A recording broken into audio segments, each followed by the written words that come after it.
Hey guys, Magnus Robert here. I'm super excited because today we are doing round 3. We're starting round 3 of Battle of the Best events, and it's gonna be great. I'm actually really excited to finally get those, get all the stinkers away and get the real king updates to round 4.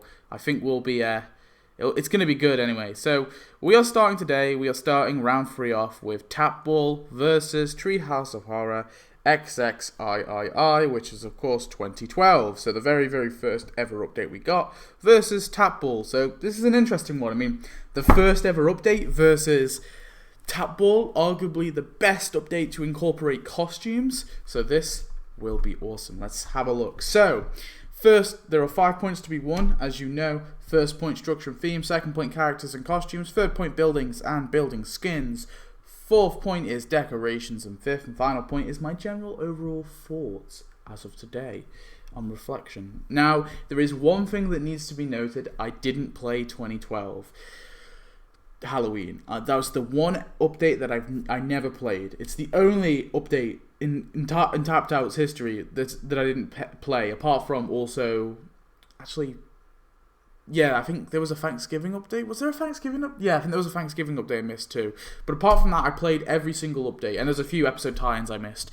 But, so, this is important, because I just want to let you guys know that. But I've read up many things on the update. I know what was added in the update. I can get a general feel for the update anyway, because it was fairly similar to how how Christmas 2012 was, and I did experience that update.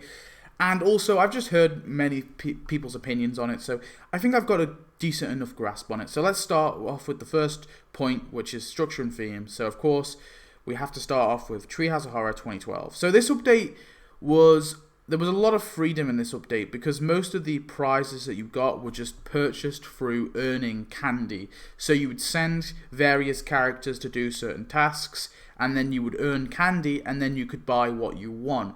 And the things that you could buy were, obviously, you got a cemetery for free, you had the pet cemetery, you had the Super Collider you could buy, the House of Evil you could buy, and the Bad Dream House. So I'm just listing a few things, but like, you could buy things with the candy.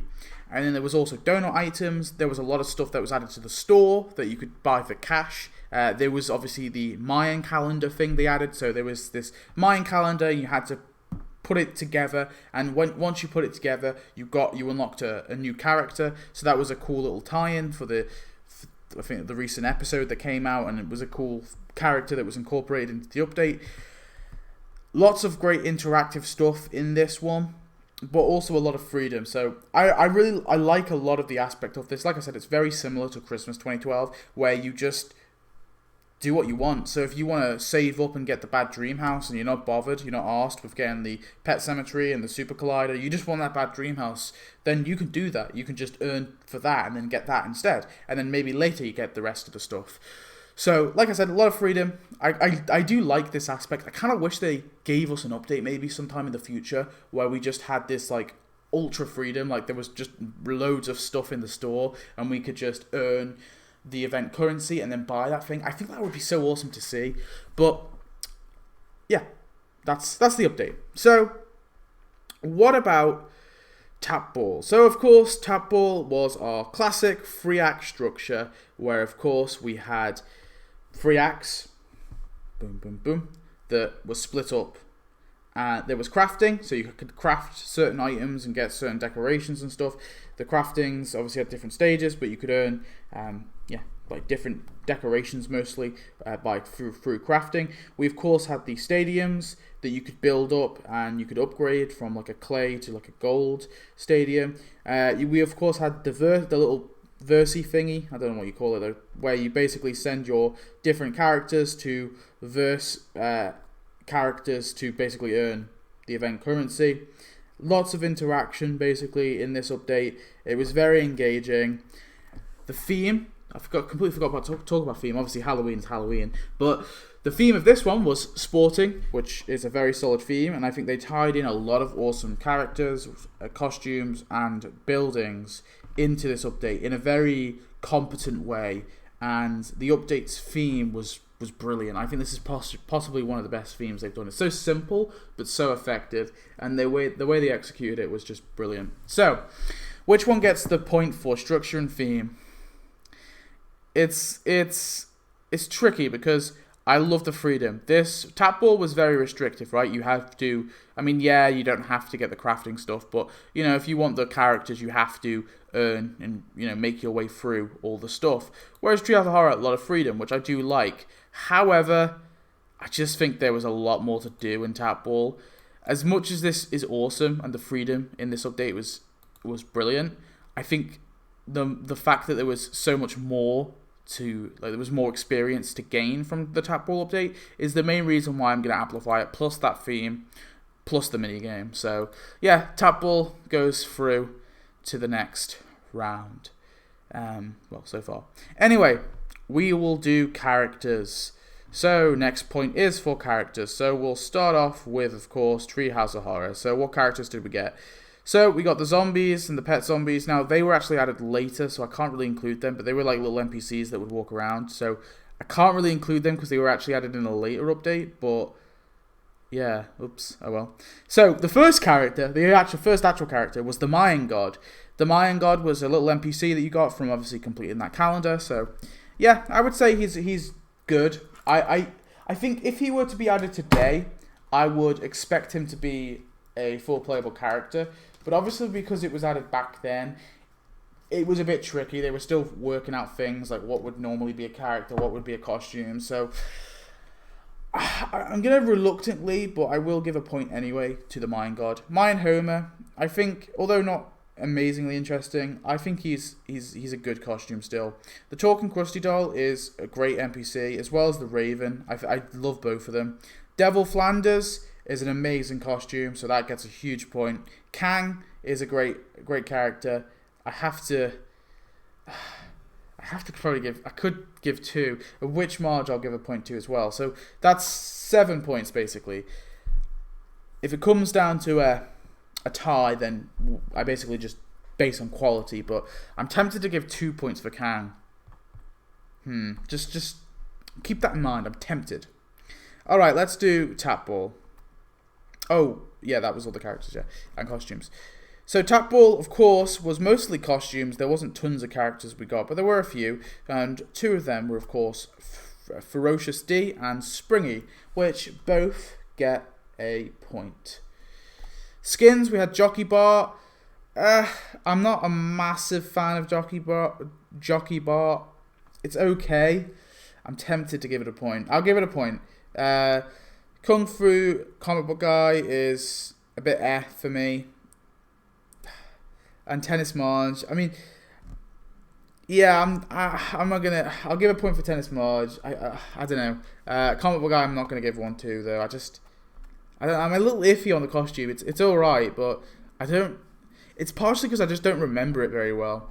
I still don't remember it. I've had it for years. And then we, of course, have... That was Act 2. Sorry, I did Act 2 first. In Act 1, we had Referee Homer. Definitely gets a point. Soccer Lisa gets a point. Pin Pal Poo. I'm not going to give a point because at the time I was really annoyed at this costume being added. It became a good costume after all, but like when it was first added, it just annoyed me because they didn't add any of the other Pin Pals. Football Nelson. Yeah, that gets a point. Baseball Jasper. Definitely gets a point. Softball Mr. Burns gets a point. And boxing Dredrick Tatum, I don't think that was really necessary as a costume, so I won't give that one a point. It is alright though. And then we have Torador Grandpa. That one gets a point. I'm not going to give one to Ballet Ralph. Sorry. Yeah. And that's it. So that's all the buildings and... Sorry, all the characters and costumes. So, of course... Halloween finished with 7. If you want 8, let's say it was 8. Maybe I gave Kang 2 points. But Tap Ball finishes with 10. Sorry. So even if I was to give 2 points to Kang, it would still go to Tap Ball, which is weird because there were some awesome characters in that Halloween event. But I think it really comes down to quantity of the costumes that we got and also the quality of those costumes. I think despite us getting some really awesome characters in that Treehouse of Horror 2012, I would take all of these awesome costumes over it. I don't know. It's tricky because Is there like one character in the game that I would like take like 10 costumes over? Potentially, but does that mean that that character is better than those costumes combined? Not necessarily. I don't know. So that's just my opinion. I think the point should go to Tapball. I'm doing this based. I know it's kind of quantity based, but I am taking quality a little bit into account. But I can't sway too much. You know, if a update has got a lot of characters, I kind of have to give it the point for characters. If like an update doesn't have as many characters and costumes, so yeah. Then now we move on to buildings.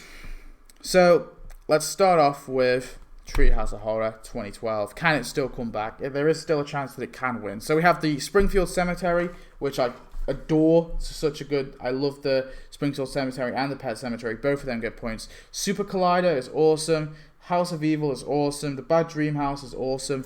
And the Mausoleum, I can't give a point to it. But I will give a point to the Heck House. But I can't give a point to the Mausoleum. It shouldn't be a building. I'm sorry. Mausoleums, why are mausoleums buildings? They have so many mausoleums as buildings. It annoys me. It's one of my pet peeves, honestly. Then we have, in Tapball, we have the stadium entrance and the grass field. Can't give a point to either of them. I'm sorry. They shouldn't be buildings. Sporticus, though, definitely does get a building. Then we have Act 2. In Act 2, we of course have Ali McBalls, which gets a point for sure. Simpsons Laser Tag, which definitely gets a point. And the basketball stadium also gets a point. All brilliant buildings, in my opinion. And then finally in Act 3, we have the Springfield Arms, gets a point. The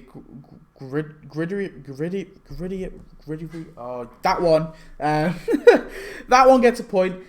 The Tester Zone I'm a little iffy on, you know, just because it's a little the little cage thing to the left of it is just a bit weird for me, and it just doesn't look right. There's something about it that I'm not a huge fan on, but I'll give it the point anyway. Like, it's a very reluctant point.